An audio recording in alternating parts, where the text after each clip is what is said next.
Right, right. So now, see, I'm very curious because when you look at blast motion technology, right, or the report, and you look at other reports from the evaluation that you just did, you mentioned the car analogy there just a couple of seconds ago.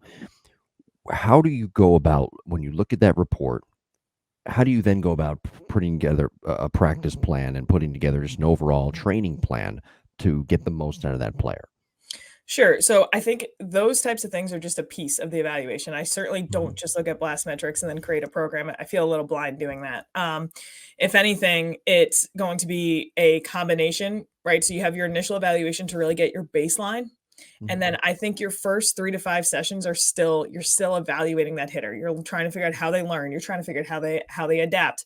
You might recognize they have very little body awareness. They have tremendous blast motion metrics, but they don't even know how to attempt to begin to produce that off of live pitching, let's say, whatever that may be. So we're trying to figure out where are these gaps, where are these gaps, where are the opportunities we can fill. So I really do think, technically every time you're with an athlete is a different level of an evaluation, but you're not truly going to be able to formulate a long-term plan, like a very detailed one at least, until you have a couple of sessions, I think, under your belt. You can do a template of one, but Mhm. you should be tweaking as you're continuing to work with that athlete. Um, and again, looking at blast, you wanna I like to look at the profile, I like to look at the averages, and then I think it's important to see outliers. If something is very off kilter, either high or low, that's usually where I'll kinda say, "Okay, why is this happening? And is this something we actually have to adjust, or is this something that I just need to be aware of?" What's been the hardest adjustment that you've had to make with a player? Um, you know what? I think it's an older athlete who has found some success, who has very, very little body awareness. They are Right. kinda like an all or nothing hitter. So, Mhm. it's hard to take a look at a hitter and be like, "We're gonna dial back a little bit come this offseason to gain some body control," Mhm. and that might result initially in some lower metrics. It might result in, like, maybe a little bit of a few weeks of, "Hey, we're gonna accept lower bat velocity, lower exit velocity to adjust our accuracy so we can hit these movement pitches to then build back up again." Not as common, but that every now and then when we have a hitter who just has no idea where their body's going and how it's moving, that does become a little bit more valuable so that they can become their own coach and make those Yeah. adjustments later on. Yeah, I was just gonna connect it. Yeah, I was Yeah. just from what we talked about earlier, becoming your own coach. What about how do you take into account what type of learners they are when you present to them this report? If you present this report to them at all, their evaluation, how do you take into account what type of learner they are? Sure. So trying to figure out, are they a kinesthetic learner? Meaning, do they respond really well to thinking about their body? Hey, I want you to try to get your palm up. I want to try to get you in a side bend position.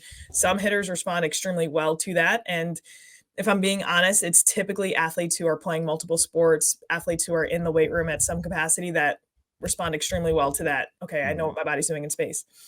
Then you have some athletes who are a little bit more of an auditory learner. The relating what the ball sounds like off the bat, relating the sound of the ball hitting the back of the net. Like, hey, I want you to try to get this pop, or like I'll if that's the case, I'll start creating a tempo with like a snap. Those types of things. It's not as common, but that might aid in their ability to help. And then last, you have this visual learner where they need to see video of themselves. They need to watch another athlete doing it. They need to just you can't just tell them what's going on. You have to actually show them. And that is, I think, probably the most common. You're not going to have a hitter that only lives in one lane. They're going to have some combination of all three. Now, there was some really interesting research that came out. It's not definitive, but it's something to just have a coach to have in their back pocket. Where when you ask an athlete a question and they immediately look down, like majority of the time, they're a kinesthetic learner when you Interesting. like as they're answering. If you have an athlete that kind of looks up, they're typically a visual learner, and if they end up looking side to side as they're answering, they're typically an auditory learner. So like you're trying to figure out where their dominance is. Now, as a coach, I think again, that's something to keep in your back pocket. It's not a guaranteed. Some people might just have a tendency to look one way or another, but I thought that research was interesting. It's something I do look for every now and then.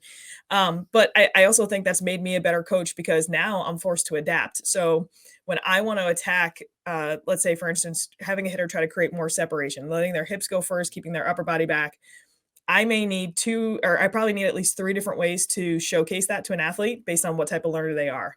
I'm saying the exact same thing, or I'm trying to teach the exact same thing, but I'll try to utilize a little bit more of a kinesthetic approach to one hitter, a visual approach to another hitter, and whatever that, the other one may fall into place there for Yeah, them to be yeah. an auditory learner.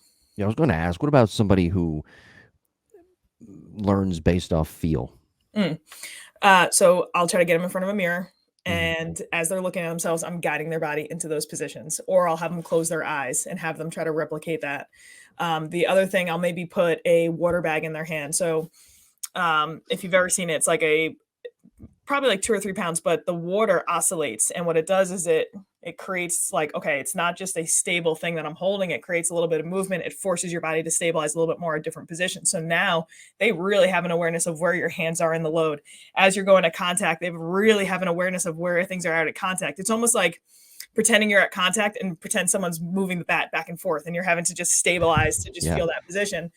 A much less intense version of that is what you get with the water bag. So I really like utilizing things like that, eyes closed, slow and controlled movement, tempoed movement.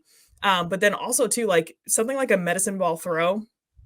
Talk about a hitter not having to worry about actually making bat ball contact, but being able to get their body to move fast. If I need a hitter to feel really fast rotation, it's, hey, we're going to go do medicine ball throws, because they get a bat in their hand and then they get worried about making contact. And all of a sudden, they're not actually rotating fast anymore. They're trying to make contact. Yeah. We're going to throw the med ball and not worry about, you know, any type of contact or accuracy. It's just, let's go, let's move. So you can kind of get some hacks here and there. And again, you're learning the hitter, learning what works best for them.